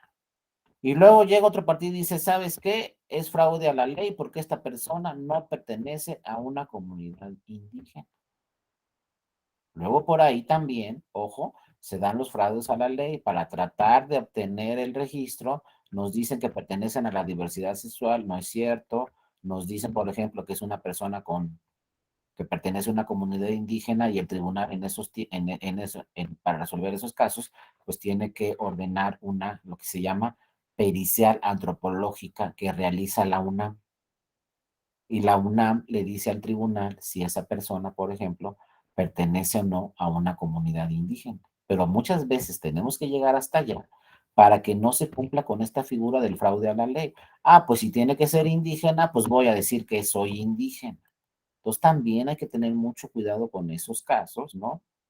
Porque pues hay que revisar si efectivamente es de buena fe en primer lugar y si efectivamente es cierto que pertenece a ese grupo de esa que está en situación vulnerable o no. Y hay casos, pues que sí, obviamente llegan los casos al tribunal y dicen al tribunal, no sabes que no pertenece a una comunidad indígena, no lo puedes registrar, etcétera. Adelante, Jonathan, te Hola, escuchamos. hola, buenas tardes. Nada más como para abonar un poquito a la conversación. Sí, Me acuerdo de un caso que iba más o menos similar. Hay una comunidad, no me acuerdo si en Michoacán, que son los Muxes o los Miches, algo así. en Oaxaca. Perdón, en Oaxaca, que Sí, tienen la costumbre de vestirse con ropas, pues, en el Istmo de Oaxaca, sí. como Juchitán, para ser femeninas, exactos. sí, ¿no? Entonces, Exacto. ellos, por ahí pidieron como no se daba la cuestión esta de la paridad de género, no se registraron como mujeres, ¿no? Pero pues antes ya se había registrado este candidato como hombre y la sala en un momento dado fue un poquito más allá y le dice, oye, ¿sabes qué? Tú en tus diversos actos te habías estado manejando como caballero, como hombre, entonces pues sí era lo que usted hablaba, ¿no? De un fraude de la ley, una cuestión que a prima facie parece cumplir con las normas, ¿no? Pero pues que está viciada de origen, ¿no? Ahí va más o menos aparejado. Exactamente, Jonathan. Se han dado casos, hay que ver primero cómo se autoascriben y después si es cierto. Y la mejor forma hasta ahorita que ha encontrado el tribunal para revisar si es cierto o no es ver cómo manejan sus publicaciones y cómo los reconoce la comunidad en su población, en su ciudad. Muchas veces hay que revisar a ver cómo te reconocen a ti en tu comunidad.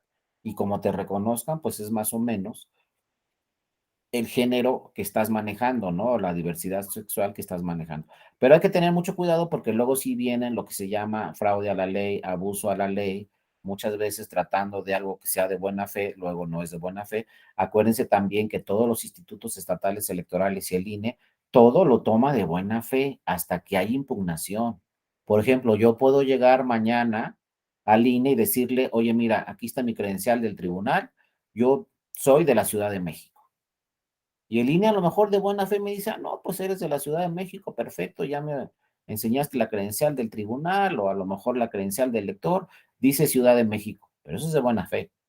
Pero si luego alguien llega al tribunal y le dice al tribunal, oye, no es cierto, Darío vive en el Estado de México, es mi vecino, hay que revisar el tema porque el INE lo tomó en primera instancia de buena fe, pero si hay impugnaciones y otra persona dice que no, entonces habrá que revisar el tema a fondo para ver si efectivamente soy de la Ciudad de México o soy del Estado de México. Que no los quiero enredar, pero a ver, ustedes díganme de dónde soy. Si trabajo todo el día en la Ciudad de México y vivo en el Estado de México, ¿de dónde soy? A ver, mi credencial dice Estado de México, pero domicilio, negocio o oficina, Ciudad de México. ¿Sería mejor candidato yo en la Ciudad de México o sería mejor candidato yo en el Estado de México? Ahora, a veces estoy aquí los fines de semana, a veces estoy en la Ciudad de México o a veces me mandan de curso, quién sabe a dónde. Entonces, ¿de dónde soy? ¿No? Pero fíjense todo lo que tiene que estudiar un tribunal. Alguien, imagínense que diga, pues me registro aquí en el Estado de México, aquí en Huixquilucan, y llegue alguien, no, es de la Ciudad de México. No lo registres, INE, o no lo registres, Instituto del Estado de México. ¿Qué tienen que hacer esas autoridades cuando ya no es de buena fe porque ya llegó alguien a impugnar? Nos pasó con nuestro presidente, ¿eh? Cuando se registró para jefe de gobierno, exhibió su credencial de Tabasco. Domicilio, Tabasco. Así lo exhibió al instituto. Pero a ver, porque su credencial trae domicilio de Tabasco, ¿ya tiene residencia en Tabasco? No, ojo, no tiene residencia en Tabasco, aunque su credencial tenga 15 años registrado, aunque esté en la lista nominal durante 15 años en Tabasco, eso no quiere decirse. Adelante, Jonathan. Perdón, ya nada más para ver No esto. puedo entrarle, Jonathan, son otras 4 clases conmigo, entonces tiempo es lo que nos sobra. Perfecto, muy bien. Todavía tenemos otras 3 clases aparte de esta, no se preocupen. Muy bien, gracias.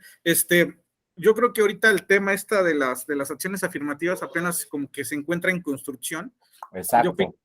Yo fui consejero electoral en mi municipio aquí en el estado de Chihuahua. Se me hace una situación muy rara. Estoy en un diplomado en Derecho Electoral en la mañana. Nos dio clases el doctor Marco Antonio Pérez. Muy bien. Y él en la mañana estaba hablando precisamente de esta situación de los distritos electorales indígenas. Chihuahua pues es muy reconocido por tener la comunidad rarámuri, ¿no? De hecho, hasta aquí en la ciudad donde vivo, se le denomina como el pueblo de las 3 culturas, ¿no? Porque tiene la rarámuri, tiene la menonita, y en un momento dado, pues ahora sí que las demás personas, ¿no? Sí. Entonces, cuando fui consejero, nos llegó una acción afirmativa por parte de el Instituto Estatal Electoral, me parece que había sido, no es cierto, fue el Tribunal Electoral. Entonces nos llegó una acción afirmativa para postular un cierto número de candidatos en los municipios, y era una de las cosas que se platicaba en la reunión que tuvimos. Entonces, bueno, es que yo puedo decir que en un momento dado soy, autoadscribirme, ¿no? Como en un momento determinado como indígena, pero sí necesitaríamos ver en un momento determinado las reglas o cuál sería el procedimiento para ver si realmente se cumple con los requisitos, ¿no? Entonces, teníamos esa discusión un poquito cuando se nos invitó más o menos los lineamientos, y era todas las dudas que teníamos, pero yo creo que en un momento dado, como está en construcción, sí apenas se están dando o se están definiendo los lineamientos. Me comentaba alguien por ahí en el instituto, en el Instituto Nacional Electoral, que parece que ahorita va a haber una consulta en meses que vienen, para ver las reglas de autoadscripción de cada uno de los pueblos, para preguntarles a ellos cómo deberían de autoadscribirse dentro de sus comunidades. Entonces sí se me hace un ejercicio interesante por parte del INE para que independientemente de lo que nos comentaba usted, a lo mejor con el perito que se tiene, pues para que ellos mismos nos digan más o menos como qué requisitos debe tener cada uno para irse autoadscribiendo. Ahora, respecto de las acciones afirmativas, a lo mejor me voy a escuchar un poquito mal, espero no ser un poco retrógrado, pero sí se está viendo que, bueno, viene acciones afirmativas para pueblos afroamericanos, para mujeres, para personas con discapacidad. Entonces se llegó o se va a llegar en un momento dado, pues que un cierto número de, ¿cómo se llama?, de candidaturas, pues no vamos a saber qué hacer con tantas. Entonces, en un momento dado, en un foro, se había hablado de que a lo mejor lo que se puede hacer era obligar a los partidos a determinar un cierto número de espacios para estas acciones afirmativas, ¿no? Porque ya teníamos ciertos grupos que en un momento dado pues iban a chocar con lo demás, ¿no? Pero pues ese sería mi comentario y espero no me lo tomen a mal. No, muy bien, Jonathan, qué bueno que nos dices eso del INE, porque sí es un tema en construcción y como lo señalas muy bien, luego el problema que vamos a tener las autoridades electorales es que por un lado es mujer, por otro lado es indígena, por otro lado es con discapacidad y entonces a cuál de esos tres grupos vamos a proteger en un momento dado, habrá que ver y habrá que crear nuevas reglas desde la ley, porque luego dicen, ¿por qué legisla el INE? ¿Por qué legisla el tribunal con lineamientos o con jurisprudencia? Pues porque la ley es omisa y la ley no nos dice nada, y entonces la autoridad a la hora de resolver, pues tiene que crear lineamientos o tiene que crear jurisprudencia, que posteriormente esos lineamientos y esa jurisprudencia se va a la ley, pero de entrada no. Otro grupo que me pasaba por ahí muy interesante también es, seguramente ya lo saben, las personas que están en prisión sin sentencia definitiva. Ya para el 2024, no les puedo asegurar porque no estoy en el INE, pero creo que ya para el 2024 van a poder votar todas las personas que se encuentran en prisión si no tienen una sentencia definitiva en su contra, atendiendo al debido proceso y a la presunción de inocencia. Pero imagínense el ejercicio también, como dice muy bien Jonathan, pues las autoridades administrativas de repente nomás les llega la jurisprudencia del tribunal o la sentencia y ahora sabes qué, para el 2024, pues a ver cómo le hacemos, pero tienen que votar todas las personas que están en prisión. ¿En qué prisión? En todas las del país, porque no tienen una sentencia definitiva y no se les pueden vulnerar sus derechos a votar. Entonces, ojo, inclusive hay una sentencia del tribunal que llama mucho la atención, donde una persona que está en la cárcel puede ser candidato ganador de RP. Si concursaste por RP y estás en la cárcel, el INE te va a dar tu constancia de mayoría y validez y en cuanto salgas de la cárcel vas a poder ejercer tu cargo. Entonces, ojo, ¿no? Aquí está, nos lo dice muy bien Miguel Ángel acá, ahí está el libro que habla suspensión del derecho, ¿no? Al sufragio, personas que se encuentran en prisión, vale mucho la pena ver el derecho comparado también, porque en México, ojo, estábamos atrasadísimos en México. En México no podían votar las personas, dejen que sean candidatos, no podían votar. Y ojo, es que ese es un tema penal que llama mucho la atención y hay que estudiar a fondo ese tema. Yo estoy muy inconforme con el derecho penal, yo creo que por eso no me dedico al derecho penal, pero yo cuando estaba estudiando la carrera y me decían, es que hay personas en la cárcel que tienen 10 años y todavía no tienen una sentencia definitiva, yo decía, pues, ¿dónde estamos viviendo, no? Que esta persona tiene 10 años y todavía no le dicen, ¿eres culpable o no? Y a los 15 años le dicen, ¿qué crees? Nos equivocamos, discúlpanos. Y ya se aventó 15 años en la cárcel. Entonces hay que ver también ese tema muy importante del derecho penal. ¿Qué se tiene que hacer? Ya vimos al presidente de la Corte que ya fue ahí al reclusorio de mujeres a ver qué estaba pasando con esas personas que no tenían sentencia definitiva, pero tenemos que crear nuevas leyes. Por eso es muy importante tener legisladoras y legisladores que representen a toda la sociedad, porque luego no nos enteramos de los problemas que viven otras personas porque no los vivimos nosotros. Y entonces yo soy diputada o diputado, pero no tengo esos problemas, pues nunca pienso en crear una ley. Si nunca he estado en prisión y no me dejan votar, pues digo, no pienso en eso. Y luego fíjense, ¿qué piensan los presos cuando uno habla con ellos? Me dicen, deja tú de votar. Votar es lo de menos. Entonces, ¿qué te preocupa más? Que sin credencial no soy nadie. Es mi derecho de identidad la credencial para votar. Si no tengo credencial, ¿cómo me identifico? No soy nadie. Y luego mis parientes necesitan la credencial mía para determinado trámite y les digo, pues no tengo credencial porque me suspendieron mis derechos. A ver, ¿habían pensado en eso? hay que estar en prisión para decir, ah, caray, la credencial no solamente es para votar, la credencial también es mi identidad y no me la quiere dar el INE porque la ley dice que no se puede porque estás en proceso y llevo 10 años en proceso. Y la autoridad penal no me dice, eres culpable, no eres culpable, sentencia definitiva, se absuelve, no me dice nada. Por eso es tan importante este tipo de acciones afirmativas. Tenemos que tener personas de todo este tipo de personas, las tenemos que tener como representantes, porque son las que van a abonar con iniciativas para que se creen leyes, que esas leyes protejan a esas personas. Si no, van a seguir cuestionando al tribunal, oye, ¿tú por qué andas legislando? Pues ¿sabes por qué ando legislando? Porque no dice nada la ley, no tiene lineamientos el INE, no se le obliga al INE, y entonces yo, que soy un tribunal constitucional, pues tengo que proteger la Constitución. Y por eso emito esta jurisprudencia con base en la Constitución y en los tratados internacionales. Porque si reviso la ley como tribunal, sorpresa, no hay ley. Pero ya por eso se van a vulnerar los derechos de todos estos grupos en situación vulnerable, no. Pero como señala muy bien Jonathan, pues las autoridades administrativas también de repente les dicen, pues organízate la elección, pero ahora tiene que participar esta persona, ahora esta persona, ahora esta persona, también ahora en 24 van a votar los que están en prisión, y luego ya nos están exigiendo el voto electrónico. No hay ley, pero porque no hay ley no vamos a tener voto electrónico. Ojalá tengamos ley para el 2024, pero se tiene que incorporar el voto electrónico. No es posible seguir gastando nomás les voy a decir una cifra que les va a llamar la atención. No es posible que para el 2024 tengamos que imprimir 500 millones de boletas. O sea, cuéntenle, 500 millones de boletas. Cuenten de 1, 2, 3 hasta el 500 millones, ¿cuánto se van a tardar? Esas boletas tendríamos que imprimirlas y luego con miles de candados de seguridad y protegerlas con el ejército, porque en la lista nominal somos 94.800.000, pero a cada ciudadano en promedio en el 24 le van a dar 5 o 6 boletas. Entonces 94 millones, para el 24 vamos a hacer 95, por 5, entonces oigan, porque no confiamos en el voto electrónico, vamos a tener que imprimir 500 millones de boletas. No, tenemos que pensar en eso.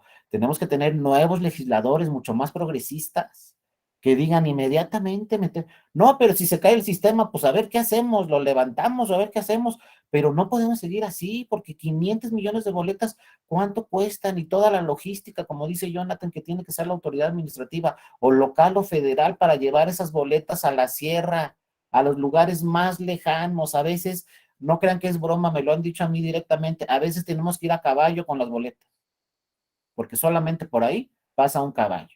A veces en lancha, a veces en avioneta, si crece el río ya no pudimos pasar, todo porque hay que llevar la boleta a su lugar. Y ya les tengo la mala noticia, pero se las tengo que decir, de esas boletas la mitad no se utilizan porque solo salimos a votar el 50%.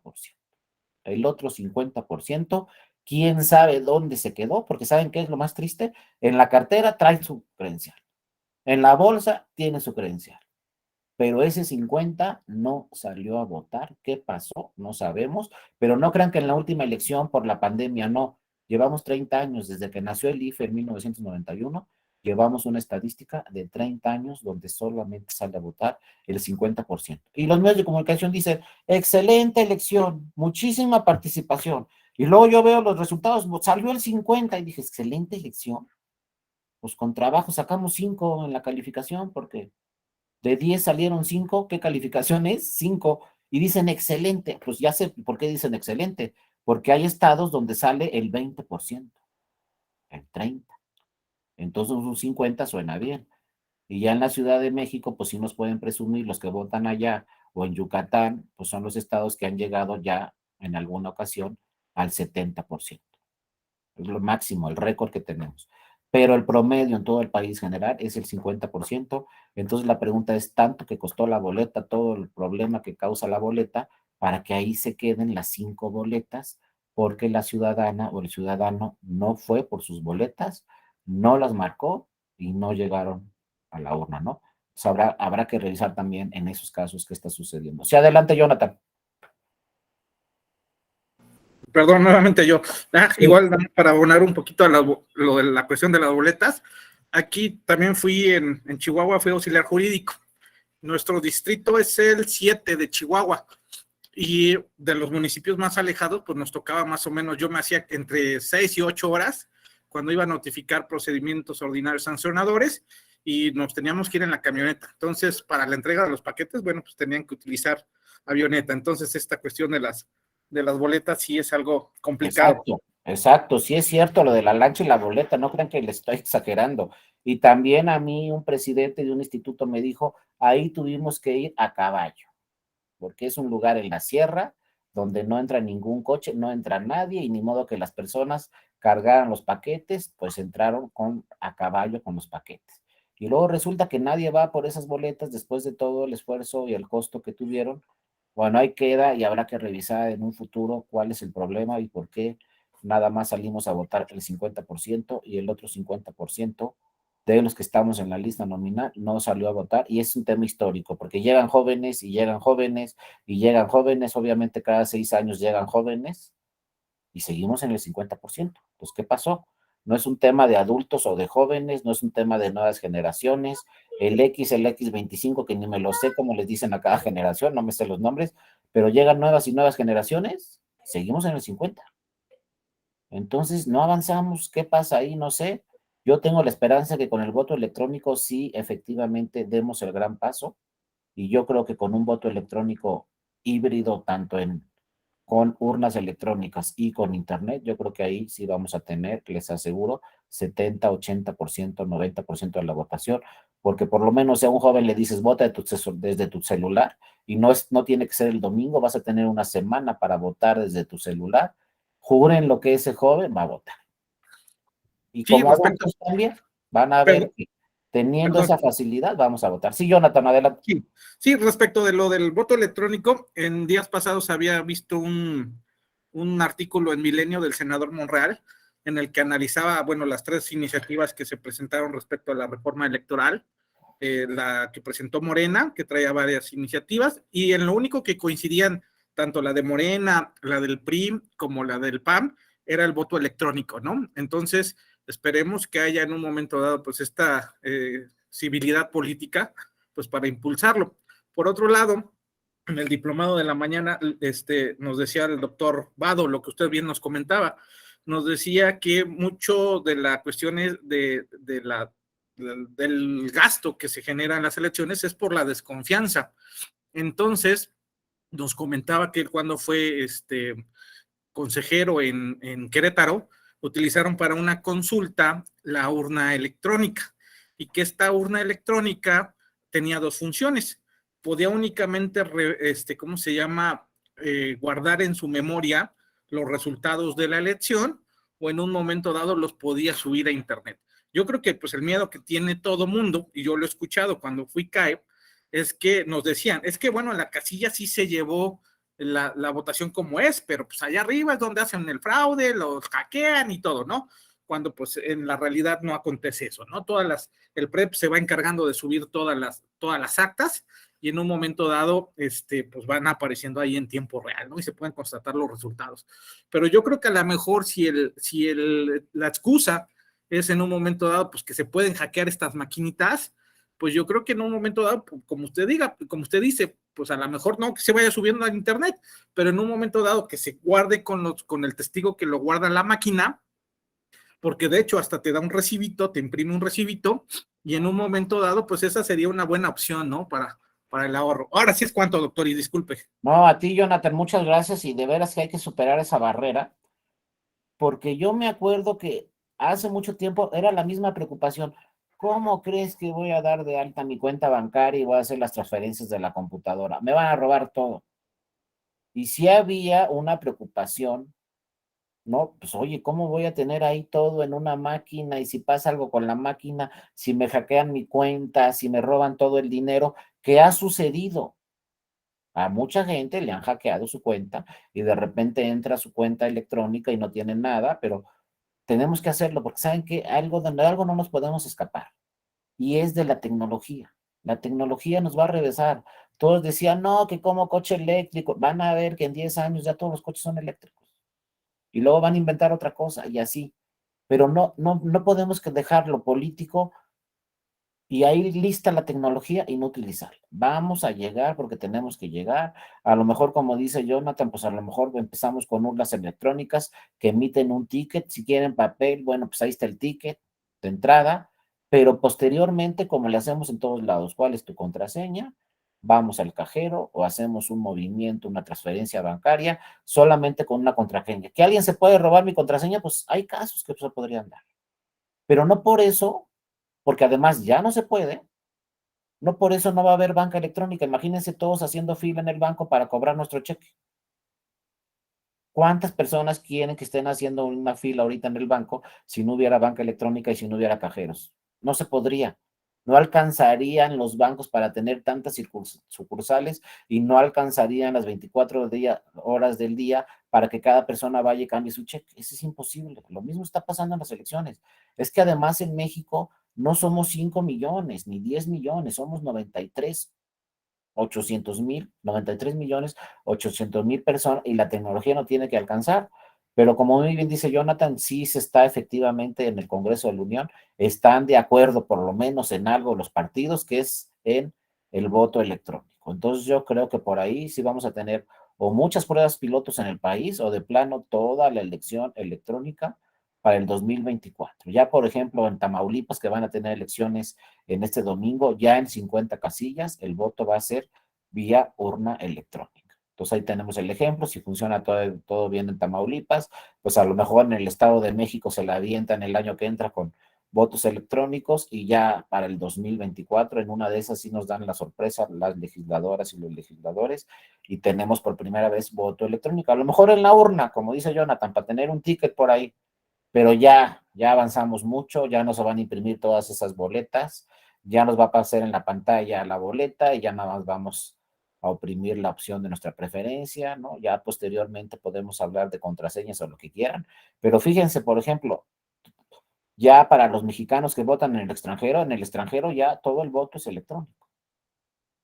Para la presidencia de la República y para varias gobernaturas, ya el voto es electrónico. Las personas que viven en Estados Unidos ya votan vía electrónica para elecciones mexicanas. Entonces, el problema es dentro de nuestro país, porque en Estados Unidos ya existe el voto electrónico y ya se implementa. Y en la elección presidencial del 2024, conforme a la ley, el voto electrónico ya es un hecho, ya le van a dar su contraseña a todas las personas que viven en Estados Unidos y van a poder votar. Entonces, ¿cómo es posible que allá sí y acá no? Entonces, ojalá sí tengamos algún tema directamente con eso. Ya nada más para no dejar pendiente este tema de la residencia, les voy a explicar cómo ha resuelto el tribunal varios casos muy interesantes de la residencia. Porque yo les decía, tener la credencial no acredita la residencia. Ir por un formato al municipio y que el municipio me conteste en un oficio, sí tiene la residencia aquí en este municipio, porque aquí tienes una casa, tampoco es la residencia. Entonces, fíjense, han llegado tantos casos de la residencia al tribunal electoral que se tuvo que buscar el origen. Y así en todo, ¿eh? Hay que buscar siempre el origen. O sea, en pocas palabras, ¿no? Porque a mí no me gusta ser tan teórico porque luego a los teóricos no los entendemos. ¿Y qué quiso decir? No, pues sí sabe mucho, pero ¿qué quiso decir? ¿Quién sabe? Entonces yo se los digo así como es, ¿no? El origen de las cosas. ¿Para qué se pide residencia? A ver, si yo quiero ser juez de distrito en Colima, no me piden residencia. Pero si quiero ser presidente municipal en Colima, sí me piden residencia. Y las dos tienen su lógica y su origen. El juez de distrito lo mejor es que no conozca a nadie y que no se haga amigo de nadie, porque si no van a decir, no, este es parcial, está favoreciendo a tal en el juicio. Entonces mejor que no te conozca a nadie. Entonces por eso nos exige residencia. Si llega un juez de distrito que nadie lo conoce, hasta mejor. Pero el presidente municipal, porque sí lo tienen que conocer todos, ¿no? ¿Por qué se exige residencia para el presidente municipal? Uno, es sencillo, parece muy complicado, pero es muy sencillo. Uno, se le exige residencia para que conozca todos los problemas de su comunidad. Si no vives aquí, ¿cómo quieres ser presidente municipal? No sabes qué pasa con el alumbrado, no sabes qué pasa con la seguridad, no sabes cuántos camiones de basura tenemos, no conoces los problemas del municipio y quieres ser presidente municipal. No, los tienes que conocer. Primer punto de la residencia.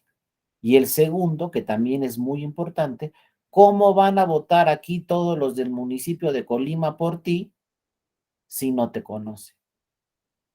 Por eso se exige la residencia, para que sea un candidato conocido por su comunidad que va a votar en la elección y que sea una persona que conozca los problemas de la comunidad. Esa es la esencia de la residencia. Entonces, ¿por qué andamos? ¿Tienes credencial o no? ¿De dónde es tu credencial? ¿Dónde tienes casa? ¿Dónde no tienes casa? ¿Dónde trabajas? ¿Dónde no trabajas? No, esa no es la esencia. La esencia de la residencia es que las personas lo conozcan y que él conozca los problemas de la comunidad. Si acreditas eso ante el tribunal te va a decir si tiene residencia. López Obrador tenía su credencial de Tabasco, pero acreditó que conocía todos los problemas de la Ciudad de México, que ya tenía viviendo más de 3 años en la Ciudad de México, que lo conocían muy bien sus vecinos, todo acreditó. Entonces, bueno, la credencial de Tabasco, ¿y cuál es el problema? Si tiene muchos años viviendo en la Ciudad de México, y entonces el tribunal resolvió que sí tenía residencia, a pesar de que tenía su credencial de Tabasco y un año antes, si no mal recuerdo, había votado en Tabasco. Y se le vino el mundo encima y le dijeron, no, es que la residencia no quiere decir eso. La residencia quiere decir si lo conocen aquí y si él conoce los problemas de la Ciudad de México. Y toda la Ciudad de México los conoce y él conoce los problemas de la Ciudad de México, entonces él le registró como candidato y tan lo conocían en la Ciudad de México que después ganó la elección. Entonces vean cómo luego tenemos ideas que no tienen que ver directamente con el problema. La residencia es para eso y así se acredita la residencia y punto. Y luego las acciones afirmativas que preguntaba el compañero, pues la finalidad de una acción afirmativa no es tanto el derecho que esa persona acceda al cargo, sino lo más importante de las acciones afirmativas es que en los congresos o en las regidurías tenga representación ese grupo. ¿Y para qué se necesita representación de ese grupo? Pues para que meta iniciativas de ley que favorezcan ese grupo. Pero hay que estar en el grupo, porque si no, no sabemos. Por ejemplo, como les digo, una persona en prisión, no sabemos exactamente cuáles son los derechos y para qué una persona en prisión quiere su credencial. No, pues para dos cosas, para votar, porque el gobierno, claro que le afectan las decisiones, aunque esté preso, y dos, pues para tener identidad. Ese es el origen de que una persona que esté en prisión tenga su credencial y no se le suspenda su credencial, no se le quite su credencial, más si no hay una sentencia definitiva. Es más, yo voy más allá, como Miguel Ángel nos enseñó el libro en el Derecho Comparado. A ver, tiene una sentencia definitiva, es culpable, 5 años de prisión. ¿Ya por eso le vamos a quitar la credencial entonces? ¿Segurísimo o no? Solamente van a poder votar en 24 los que no tienen una sentencia definitiva. Pero a ver, piensen en el 27. A lo mejor también podrían votar los que tienen una sentencia definitiva y el delito, pues no es gravísimo, ¿no? O nadie. A lo mejor se robó un coche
Vamos a esperar un momento a que regrese el doctor Darío, por favor.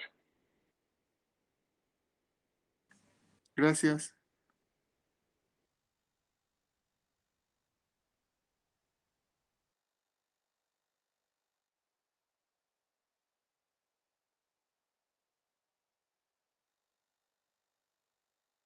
Perdonen, compañeras y compañeros, se nos fue la conexión, pero ya la recuperamos. Pero bueno, ya con esto terminamos. Se los dejo a la reflexión. Si me robé un coche, me dieron una pena de 10 años. Llevo 8 años pagando la pena porque resulta que la sentencia me la dijeron a los 8 años. Me quedan 2 años de pena. Ya no tengo derecho a credenciar, ya no tengo derecho a votar, ya no tengo derecho de identidad. Es un tema para reflexionar. Todavía no han llegado casos hacia el tribunal. Lo que sí vamos a tener para el 24 es que si no tengo de sentencia definitiva, voy a poder votar. Entonces las autoridades administrativas van a tener que implementar este tema de cómo vamos a votar. Por eso también es muy importante el voto electrónico. Será más fácil llevar una urna electrónica a prisión que llevar todas las boletas y que la cuiden los militares y ya saben, ¿no? Habrá que ver cómo se implementa. Pero hay que ir más allá. Lo que dijo Miguel Ángel me llamó mucho la atención. Hay que ver qué sucede, como el libro que nos enseñó, en otras partes del mundo. Hay países en el mundo donde también los que tienen sentencia definitiva, si no es grave el delito, también pueden votar y no se les suspenden sus derechos político-electorales. Quizá no en todos los casos, porque también hay casos muy graves que definitivamente esa persona no puede incorporarse a la sociedad por los delitos tan graves, ¿no? Habrá que ver cada caso concreto, pero hay que revisar todos estos temas. Qué bueno que entramos a este tema de las acciones afirmativas porque van íntimamente relacionados con la elección, ¿no? Y ya no me meto a otros temas más complicados porque, bueno, se nos acabó el tiempo. Pero ya les dije, mañana nos vemos y todavía la semana que entra nos vamos a ver otras 2 veces. Por lo pronto, sí les agradezco mucho, sobre todo, ¿saben qué? Su atención, porque si han estado atentos, no crean que es un horario así tan flexible, ya andamos con todo el día encima. Les agradezco a todas y a todos mucho su atención y acuérdense, terminando las 4 sesiones, bueno, las 3 que nos quedan, con toda confianza escríbanme a mi correo electrónico y yo sin duda alguna les hago llegar todas las presentaciones desde la que vimos la semana pasada hasta la presentación de hoy y de los próximos días. Por lo pronto, bueno, que tengan una excelente tarde, una excelente noche y nos vemos mañana, como dicen en la tele, a la misma hora en el mismo canal. Cuídense mucho. Les mando un saludo desde acá. Hasta luego, nos vemos mañana. Y gracias a Evelyn que nos dio seguimiento a esta clase. Muchas gracias. Cuídense mucho. Hasta luego. Gracias, Darío. Gracias, doctor. Gracias. Hasta luego, Evelyn. Gracias.